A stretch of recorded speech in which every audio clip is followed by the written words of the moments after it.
गुणाकार भागाकार पाटीमध्ये आता आपण भागाकार पाहणार आहोत। मग अशी कुठला पहिला गुणाकार। भागाकाराची सुद्धा बेसिक संकल्पना काय आहे ही समजून सांगण्यासाठी बेसिक साठी फक्त ही पाटी वापरायची आहे।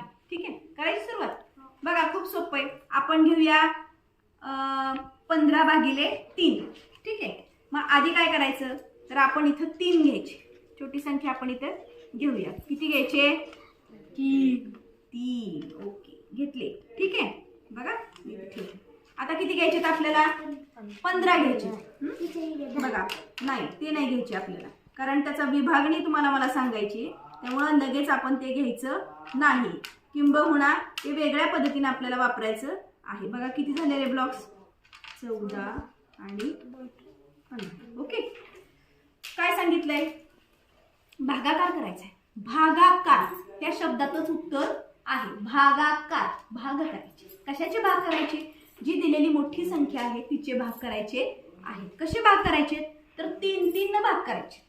किती करायचे? 3 न भाग करायचे। म्हणजेच हा पहिला भाग केला 3चा। ठीक आहे, पुन्हा किती भाग केला 3चा?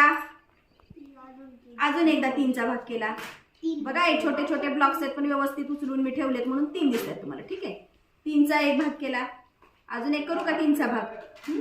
ओके, आणि अजून एक 3चा भाग। किती झाले रे? 1 2 3 4 5। उत्तर किती आलं आपलं?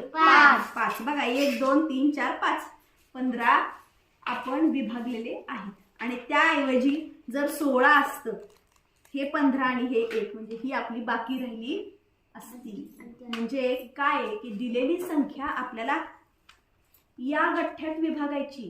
किती गठ्ठ्यात विभागायची? ही 3च्या गठ्ठ्यात विभागायची आहे। भाग करायचे आहेत म्हणजे भागाकार करायचा। भाग करायचा आहे म्हणजे भागाकार करायचा आहे। अशा पद्धतीने आपण या 16 या संख्येची किंवा 15 या संख्येची 3 न विभागणी केली, भाग केले, म्हणून भागाकार ही संकल्पना आपण अशा पद्धतीने या पाटीच्या मदतीने सांगू शकतो।